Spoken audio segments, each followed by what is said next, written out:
much for being here on a Friday evening.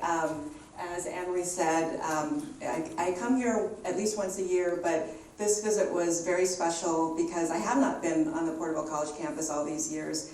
And seeing actually not only Mr. Samrin, but Mr. Landers, who was a teacher from Wenatchee High School when I was here. So, Mr. Land, sorry. So I'm really excited to see some family and friends and mentors. So again, thanks for being here. When Anne-Marie asked me to speak and told me that the theme was about place, it was really easy to make that connection between my novel and place because I grew up in Tarabella, which is 10 miles south of Porterville, and even though I don't live here anymore, I have a very strong sense of place for here, and I think my novel sort of reflects that. So I thought I'd talk about with everybody's story begins before he or she is born. Our story begins with our parents. They're the center of our world. It's rooted in the here and now when we are born, that our world is our parents. So my parents, Conchita and Henry, they married in Baguio City in the Philippines in 1957. My dad came here he immigrated to the mainland America in 1925. He was born in 1907 in San Esteban, Ilocos Sur province. And my mother was born in 1926 in Laguna, Ilocos Norte province, but she was raised in Baguio City. So when you're a child, in your eyes, your parents' lives really begin with your life.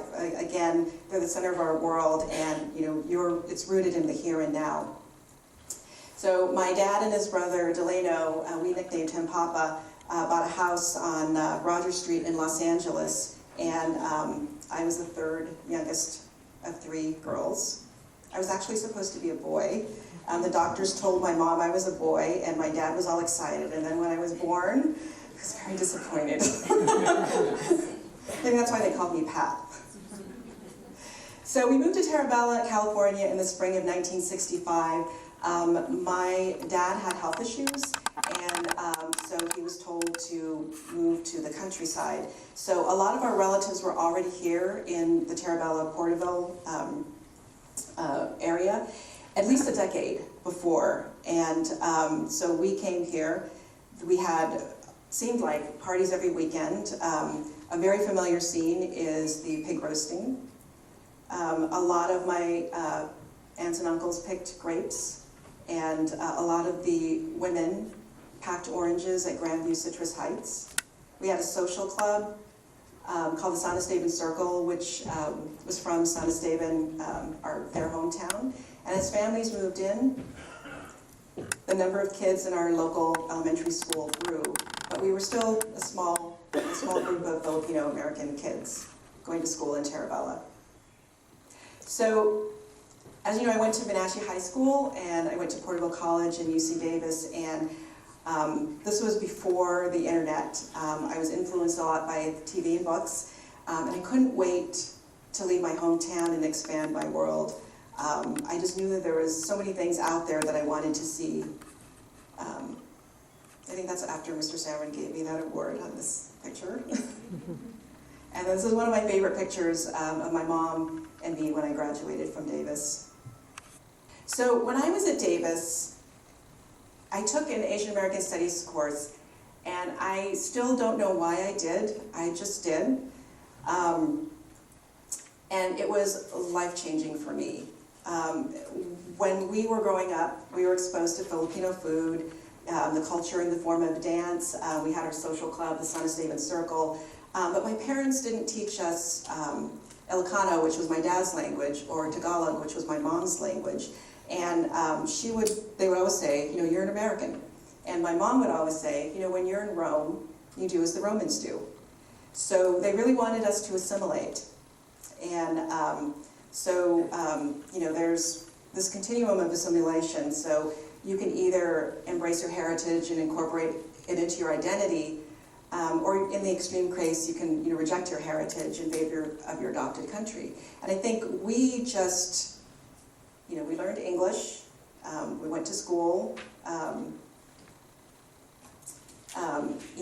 where you learn about things about your culture outside of your family, the conscious, deliberate effort of learning about literature and arts, and especially history, and the people of historical importance, the heroes of my parents' homeland. Where do you get that?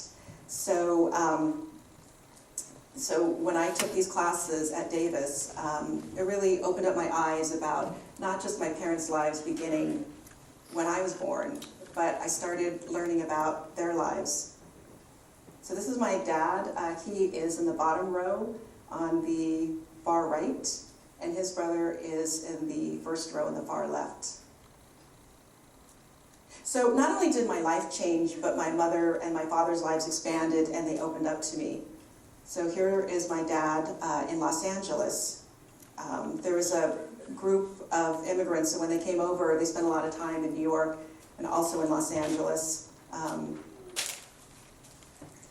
Here he is with my Uncle Benny and Uncle Freddie. I'm not sure if that's in New York or in Los Angeles. But one of the things, for many children of immigrants, there's a cultural gap. But for me, there was a cultural gap, there was an educational gap because my father only had a second grade education. And then there was a generational gap because my dad was 55 when I was born. So when he came here with the wave of immigrants, I think I'm getting ahead of myself, but there were these three big challenges before us, and taking an Asian American Studies class asked these questions about your family, where they came from, how they got here, why did they come here. And so when my dad came here, he only knew the words yes and no. And all of his relatives were making fun of him and saying, you don't have an education, you're coming here to America, why are you doing that? But when I started asking these questions, I thought, my dad was really brave to come here because he didn't know the language. And when I asked him, why did you come? And he said, I wanted to change my luck. So he had to quit school so he could work on his parents' farm. And it was hard work, and he didn't want to do that. He wanted to see the world, and he did. So when he came here, he lived in New York. He saw the Empire State Building being built. He watched Babe Ruth play at Yankee Stadium. And then he went to Los Angeles, and then in World War II, he enlisted. So he was a private first class, 1st Filipino Infantry Regiment, and he was an automatic rifleman. And he saw action in against the Japanese in New Guinea and the Philippines. And he was in the Battle of Leyte, which we found out later was one of the bloodiest battles in the Pacific Theater. And he was awarded the World War II Victory Medal, Asia Pacific Campaign Medal, and the American Campaign Medal. All these medals, which I actually don't know where they are, and neither do my sisters. But all I knew previously was that he was a cook in restaurants. I didn't know this whole history of him before I was born. So I also learned about my mother, and again, these classes, finding out your roots and asking these questions. So this is a picture of my mom, and this is in Terabella with our relatives. And this is her parents, Marcos and Salud Carrion. And she was one of 7. She was the second oldest daughter. This is her and her oldest sister. So she was a school teacher of the Mountain Province, and she was a teenager during World War II when the Philippines was occupied by Japan. And then there's her extended family. So I took these classes, Filipino Experience, and I didn't know who Carlos Bulosan was until I went to Davis. He's probably one of the most well-known Filipino-American writers. He also emigrated in the 20s, and he wrote a lot. And one of the papers that I had to write was, after we read his book, America is in the Heart, was comparing his life to my dad's, because I had no clue what my dad went through when he first came here. So I asked him, because Carlos Bulosan wrote about discrimination as an immigrant, and I asked my dad, and he didn't want to talk about it. And one of the things that Carlos Bullason talked about was being called a monkey. And so I asked my dad, I said, Dad, were you called a monkey? And he didn't want to talk about it, but he said, yes, I was. It was really painful to talk about those days of discrimination. At the time, there was anti-miscegenation laws where you couldn't have interracial marriage, but that also included Filipinos, even though the United States gave Filipinos a special status as immigrants because they were territory of the U.S. So they traveled as U.S. nationals. They actually didn't need a passport. But at the same time, these laws still applied to them. So I asked my dad all these questions and learned a lot about him, how his life was like Carlos Bullason and how it wasn't. And then another term paper I did was talking about the changing Filipino-American family, because in the culture is you take care of your elders. And now in America, I was curious from interviewing my cousins how they felt about that, and then also from the elders, did they expect to be treated that way, or was it going to be different, once they were in America? So there were a lot of changing cultural things that were going on that I explored that I never had thought to ask before. So towards the end of my time at Davis, I said to my mom, let's go to the Philippines because I'm finding my heritage, I'm embracing my heritage, and I really want to go back. So the first time that we had gone was for the summer of 1972. That was just before Ferdinand Marcos declared martial law. And here we went just before People Power, which was when Corazon Aquino came to power. And I interviewed my relatives. You'd see the tape recorder, the very dated tape recorder, interviewing my mom and my relatives about their time in the Philippines. And the house that's there was actually where my dad was born. So at the time, it was still there, and it was really, really cool to be able to go to the house where my dad was born. So I was an English major, but and studying creative writing, but at the same time I was taking these Asian American Studies courses. And I found that I was like living in two different worlds. So I was taking these Asian American Studies classes, and I was contemplating minoring in it, but I was an English major and with a creative writing concentration. And at the time we were studying the canon, for English and American literature, which was, John Steinbeck, Ernest Hemingway, James Joyce, and contemporaries John Updike and John Cheever. And I'll tell a story about, in one of my creative writing classes, how I was trying to imitate James Joyce, his famous story, Araby. And one of my classmates asked me, what are you trying to do in this story? And I shouldn't have said it, but I did. But I said, I'm trying to, do what James Joyce did. And so my professor said, well, if one is James Joyce, then that's fine to do. But if one is not James Joyce, then one should not write like James Joyce. So it was a good experience, though, because we're always, as writers, you're imitating and you're trying to find your own voice. So those were the kind of stories that I was writing. And I wrote a story about my father and me, the conflict that we had. We had many, because as I said, we had this cultural and educational and generational gap. And when I workshopped it in the class, the students were like, wow, this is a great story. These characters are coming alive. And they felt for the elderly man in the story. They thought the girl was terrible in the story. That was me, the girl was me. And the professor was like, you're writing all these stories and you're trying to inject symbolism in them. And he said, but these stories are really speaking to me and to the students. And he said, I could really tell that you're invested in these stories. And I thought, I'm going to be writing about these stories. But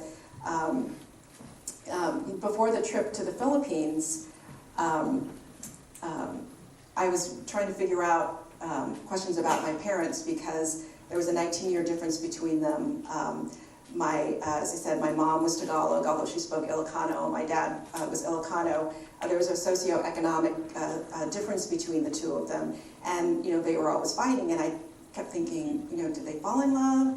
And then years later fall out of love? Is that what happens? So, I started asking again questions of my dad. And he told me that a relative of his was a school teacher in the Philippines. And she was a school teacher with my mom. And she wrote and said, hey, why don't, I have a cousin who's in America, do you want to meet him and maybe, get married? And so they exchanged pictures, they wrote a few letters. It's kind of not unlike the picture brides from Japan, where the Japanese immigrant men married Japanese women and, only had their pictures to go by. So it reminded me of that because I was reading about that in my classes. So I had no idea that they were match-made, so to speak. And so when we went to the Philippines, I met the woman, my dad's cousin, who match-made my parents. But it was a very interesting way of finding that. And again, it was having these classes and asking these stories. So this one picture where it says, "Welcome to Pearpoint Landing," for some reason caught my eye, and I was asking my dad a little bit more about it. And he was telling me about coming here and how great it was coming to America.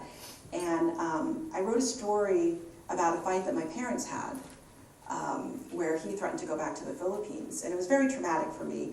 And it was a way of writing out about something that was very tumultuous for me. And I brought it to my workshop class, and it was well received. And my professor took me aside, and he said, you should get this published. And I said, I can't, it's too personal. And he said, well, maybe just share it with your parents. And I thought, I can't, this is about a fight that they had. So that Christmas break, I went home and I told my mom about the story, and I gave it to her, and I left my bedroom, and I kept peeking in, and she was still reading, and then finally I went in and I said, so what do you think? And she took off her glasses and she looked at me and she said, let me tell you my story. So again, it was, finding out the story about her. And she had said, I had very strict parents, and I was already at the age where I should have been married, but I wasn't. But her parents wanted her to help her younger siblings through school. So she was doing that. And during World War II, she met a Filipino soldier who was in America. He joined the army. He went to the Philippines, and he fell in love with her, and she fell in love with him. And he wanted to marry her, and she said, well, you have to ask my parents. So when he had another opportunity to go to Baguio City, he went and he asked for my mom's hand in marriage, and they said no. And so he went back, and he wrote her letters, and her parents said, no, you're not marrying him. And she tore his letters up. And she was telling me this story, and it was tragic to me. And I thought, Mom, why did you do that? And again, it's this cultural and generational thing. And she said, well, my parents raised me. I know they love me. And I don't know if this soldier is going to love me. And it was an amazing story. And I ended up going back to it and writing about it in another story. When I went through a divorce, it seemed like that there was some synergy that was in there. But it was an amazing moment. And again, it was finding stories in my parents' stories. So when I graduated from UC Davis, I worked for a year on campus. I had a law library job and worked full-time when I was there. It was a work-study job that transitioned into full-time. I knew I wanted to attend a creative writing program, but I still felt like I hadn't seen the world, and I wanted to see the world. I applied for the Peace Corps, and I didn't get in. So I decided, well, let me find another volunteer organization that I could do 2 years and see the world. So my first year out, I joined the Jesuit Volunteer Corps, and I was in St. Mary's, Alaska, very rural. If you had a toothache, you had to fly 90 miles to the nearest town.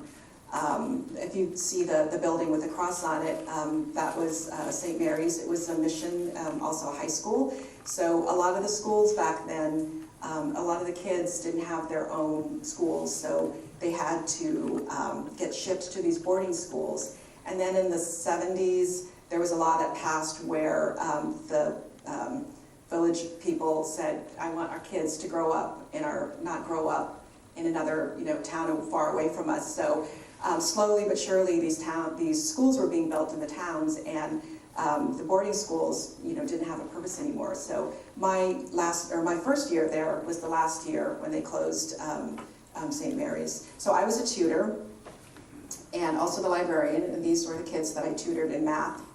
I don't know if you could tell, but the Yupik Eskimo elders thought I was Yupik Eskimo, and they looked Filipino to me. In my second year, because St. Mary's had closed, I returned to the Bay Area, and I worked for a Jesuit priest who did services for people in prison. So my coworker and I, the Jesuit Volunteer Corps, you live in communities, so there are anywhere from 4 to 8, usually students who have graduated from college who do these 2 years of service. And so you live in a community, and you have these social, sort of social justice type positions that you work at. So that was one of the things that we did, and my Jesuit volunteer friend, Susan, who's in that picture, we visited prisons, and we went to San Quentin, and we met some death row inmates. And the entire time I'm writing like crazy, because I'm thinking, oh, this is all fodder for stories, and when I go away, I'm gonna have all this information to base my stories off of. So I ended up going to Syracuse University and wrote about my experiences in Alaska and in San Francisco. And I also continued exploring my family stories. But when it came time at the end of my first year to focus on my thesis, I spent the summer in between my 2 years at Syracuse, working on this novel about a young woman and a death row inmate. I had written a short story that my professor and my classmates said, that would be really great as a novel. So it's kind of scary to go from a short story to a novel. I didn't know what I was doing. Even though I had had that experience, and I met a lot of women who were visiting on death row and in the prisons, I didn't feel like I was fully in there. So I just didn't feel like it was very authentic. And so when I returned and I gave my thesis to my thesis advisor, we met a month later, and we sat down and she put it between us. And I said, I know, it's terrible. It's really, really terrible.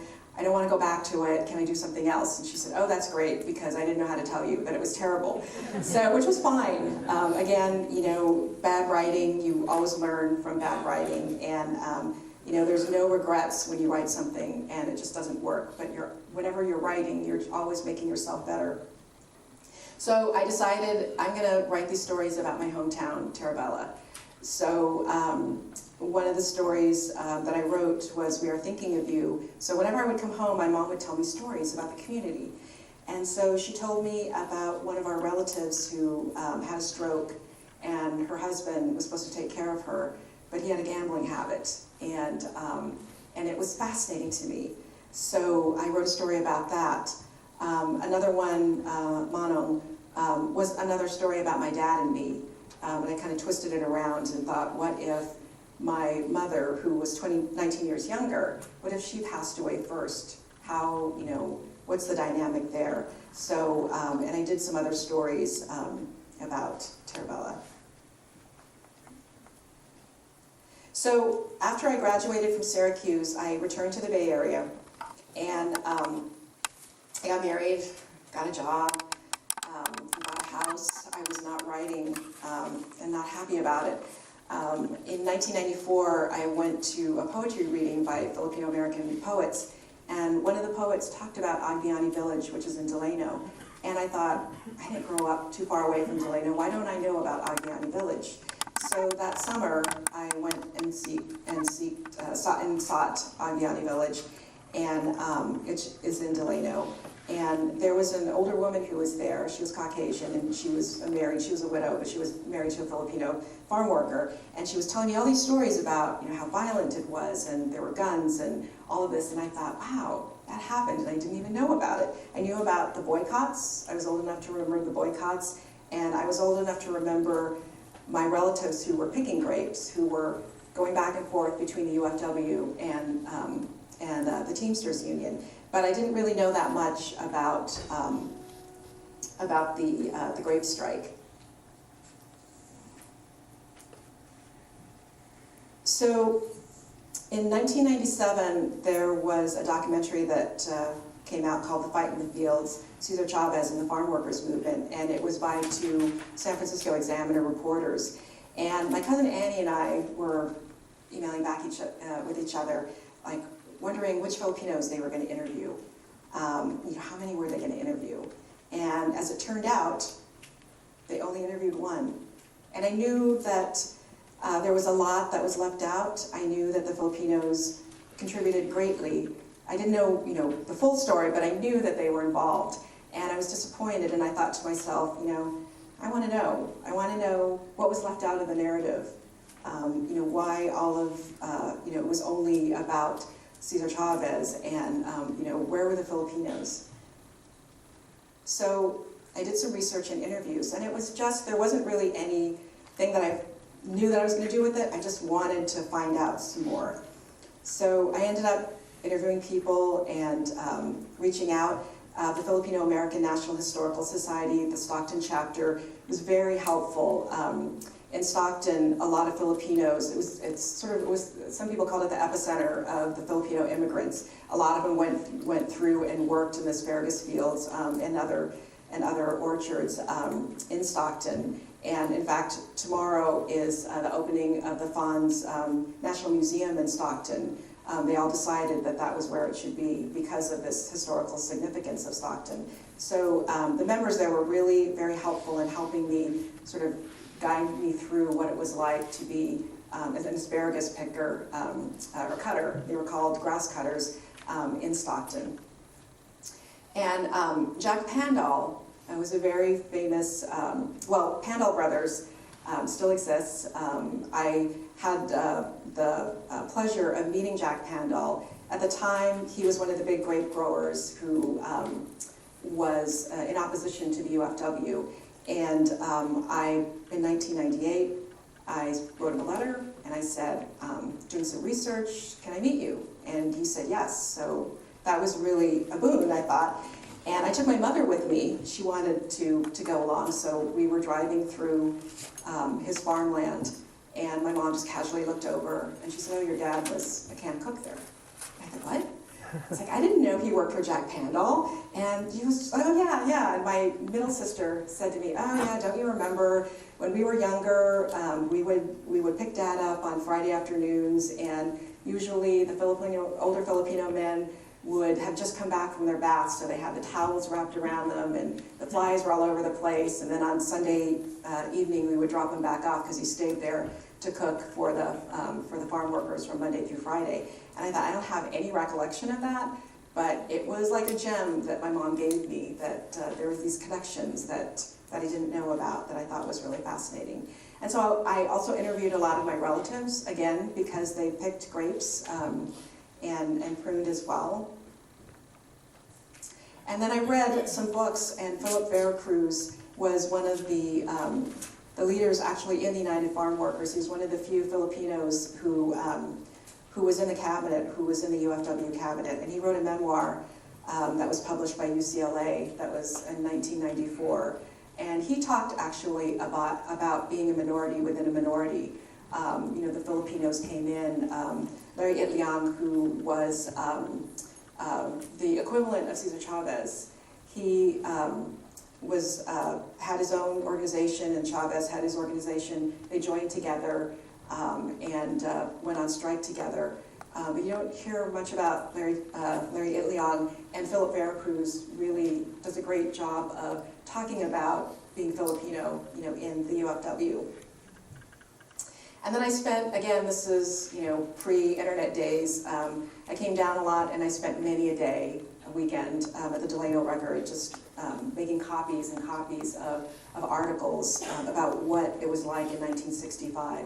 What was it like? How much did people pay for potatoes? What movies were being seen? Just to get a sense of not only just what was happening in the town, but what was happening, everyday life, getting those details. And then Andy Imutan, who's another Filipino-American leader.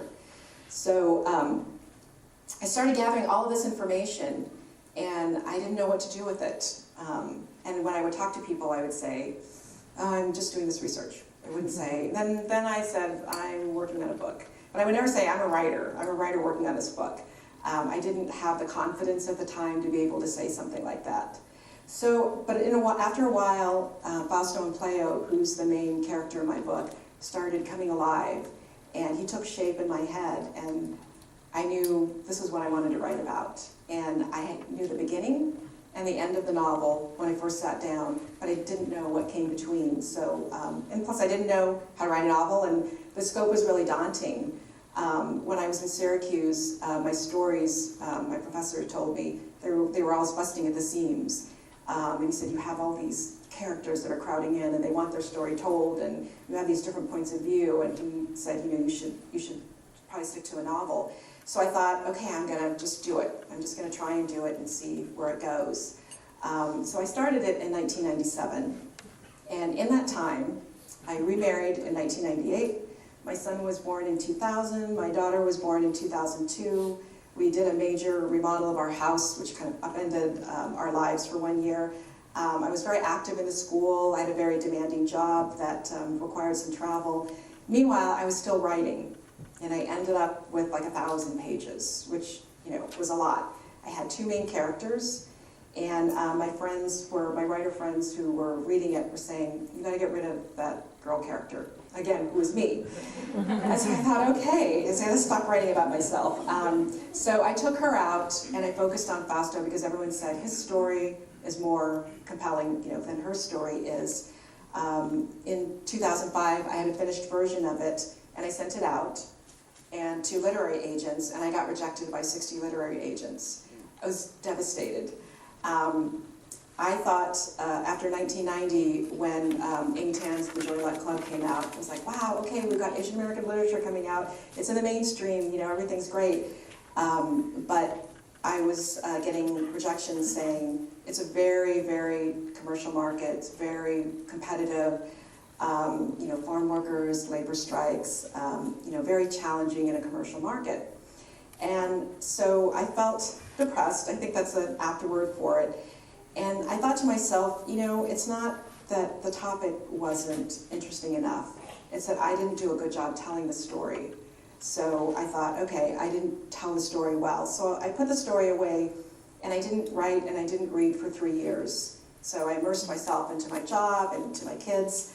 But I always felt like something was missing. And in particular, this story was really missing.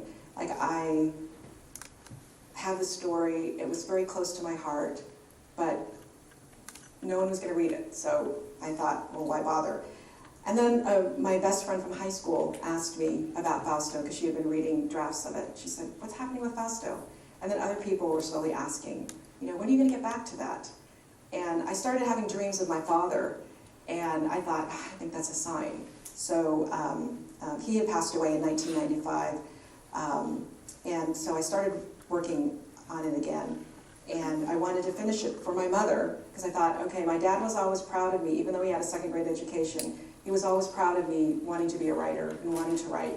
But I didn't have anything to give to him, but I thought, okay, I'll give it to my mom, because she was like, when I was in my last semester at Syracuse, she said, well, there's this position at Modesto Junior College. And I said, Mom, I don't want to teach, I want to write. And there was this long-distance pause, and she said, well, what are you doing there? And suddenly I thought, oh my God, I'm getting my MA in creative writing. What am I doing here? What am I going to do when I get home? So it was always wanting to show her that I had this writing that I wanted to share with her, and especially this story about my. The novel isn't about my family, but it's very much, my family's very much imbued in there. My community is also imbued in there. So she passed away in January 2012, and I thought, I missed it again. But I thought to myself, you know what? Her death and her absence actually pushed me to finish it. So I finished it in 2014. And I thought, oh, I'm gonna have to go through that awful process again of sending it out to literary agents. And I thought, okay, I'm only gonna send it out to 3. So I'll send it out to an agent who represents a writer that I really, really loved. And then the other 2, I thought, well, I'm gonna try them. So I didn't hear from 2 of the agents, and the one who represented a writer I really loved, she responded that day and said, send me your novel. So I sent it to her, and I waited. And then I waited. So 3 months passed, and I thought, it's not a good sign. So I reached out to her, and her assistant said, no, she decided, this is just not right for her. So I thought, oh. And then I thought, do I want to go through that whole process again? So it was 2014. I knew the 50th anniversary of the Great Strike was going to be the following year, 2015. And publications of novels, even though we live in an internet age, it takes forever, because once it gets accepted, then first of all, you have to find an agent that wants to represent you, then they have to find a publisher for you, and then once you find a publisher, then they take a year of this editing and the whole book production. And I thought, I'm going to miss that time frame. So I thought to myself, well, what's more important?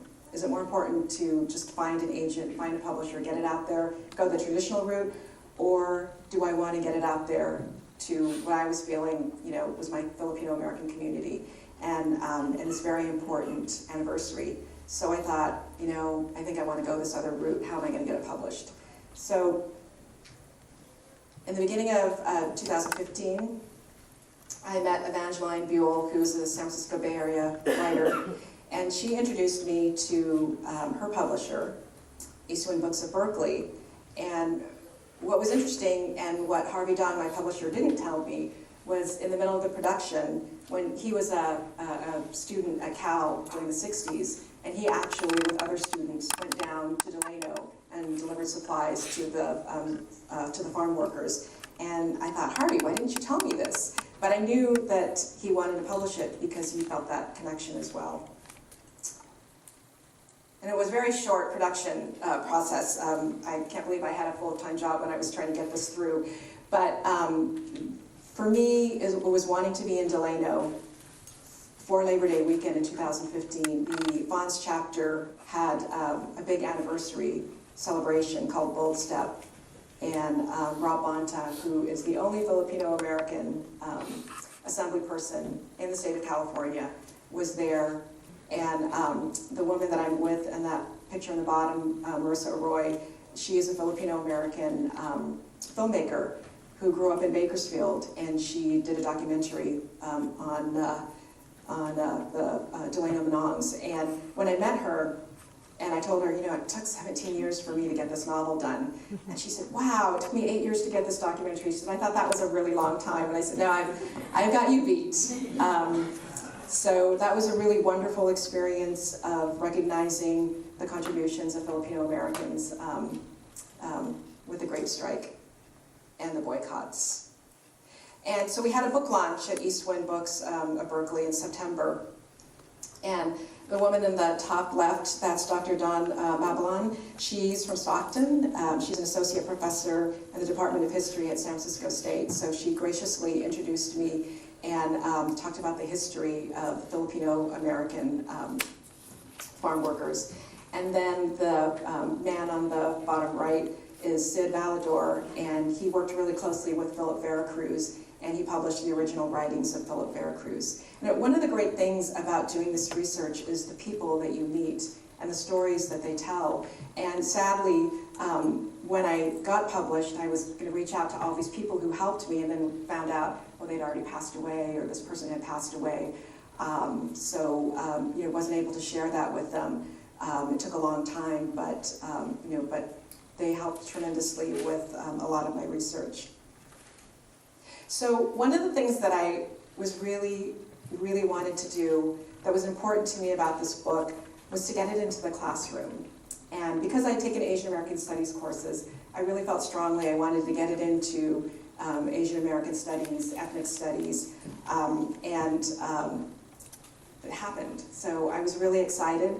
It was taught in a number of classes, which to me was just like, that's the best thing that that can happen, is that you have students read what you've written and validate. And also, I think, share that story with them, really important. Because again, you don't learn this more often than not, but not in, that it ends up being in the classroom. So, in California's high school classroom, there was a bill that Jerry Brown signed called AB 123, and it requires the State Board of Education to provide state curriculum on a significant role of Filipino Americans in the California farm labor movement. Well, it passed in 2013, but unfortunately, it's an unfunded bill. So when a bill is not funded, it means nothing's going to happen. It just happens to be in the books.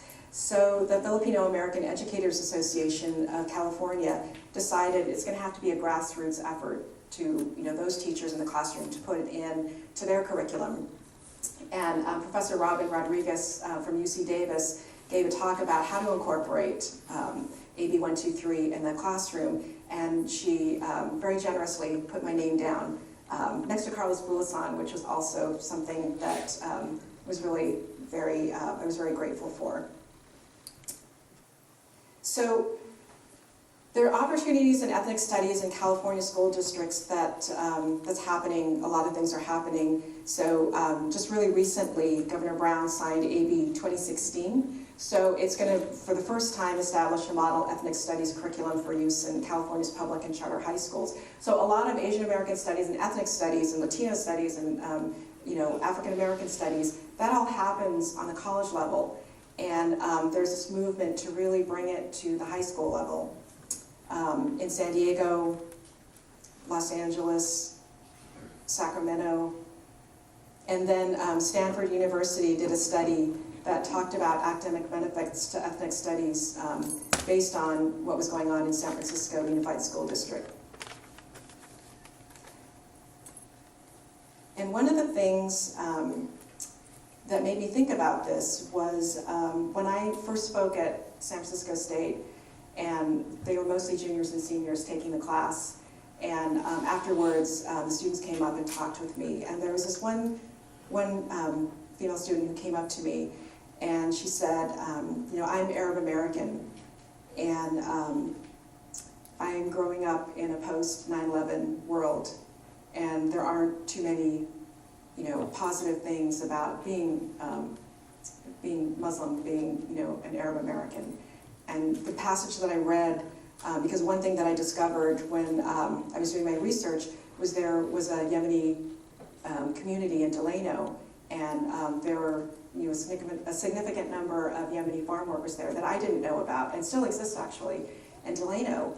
And so the passage that I read was about a Yemeni picket captain who I based on real life that this person had existed. And she came up to me and she said, thank you for writing about a positive, role model for me. And it was one of the best feelings that I had as a writer to be able to give that, gift. Because I always think writing is a gift that you give. It's a gift that you give to yourself, but it's also a gift that you give to the community, and you hope that, that they'll appreciate that as well. So my novel honors my mother and my father and my community and my hometown. And at the time when it got rejected, my husband said, you know what, why don't you put the novel away? Your second novel that you're telling me about is more commercial, get it published, and then go back to your other novel.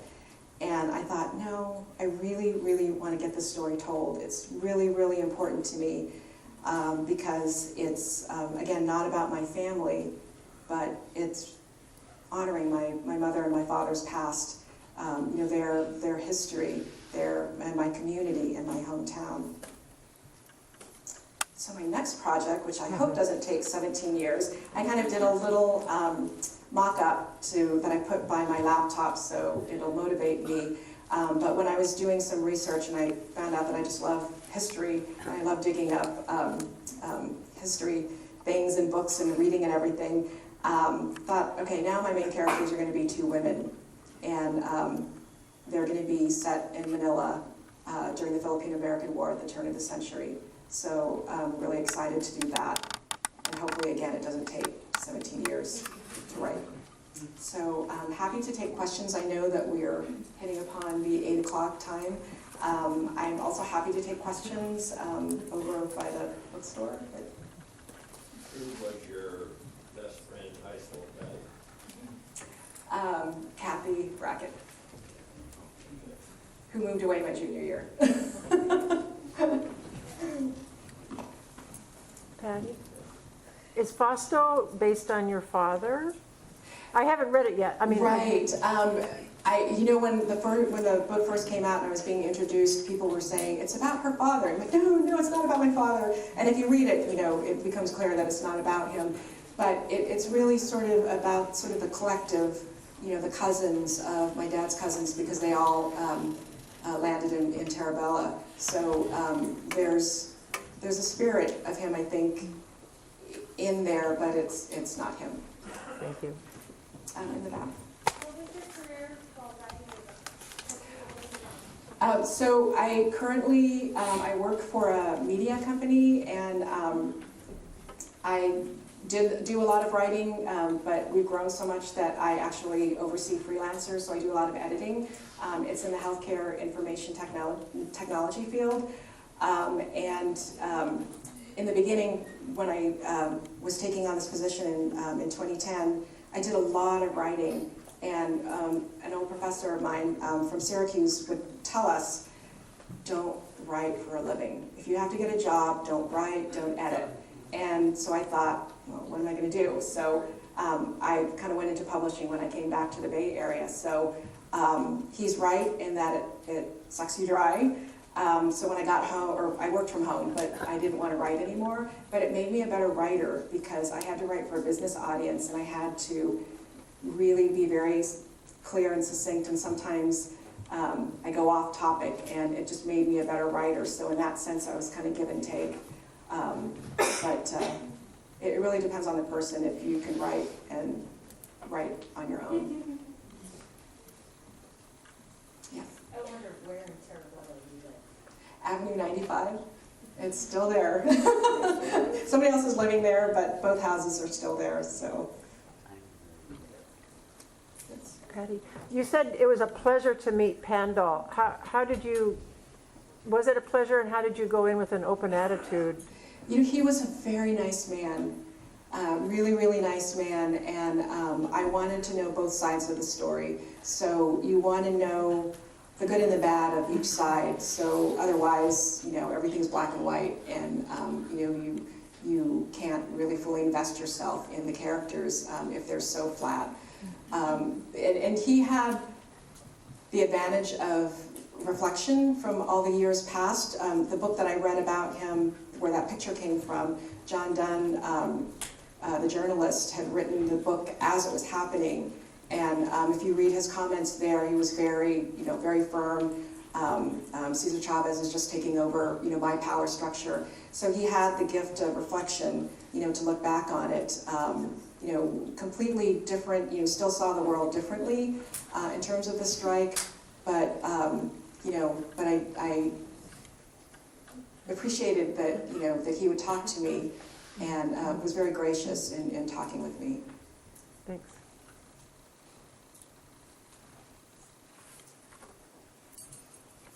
Well, thank you for coming. Great.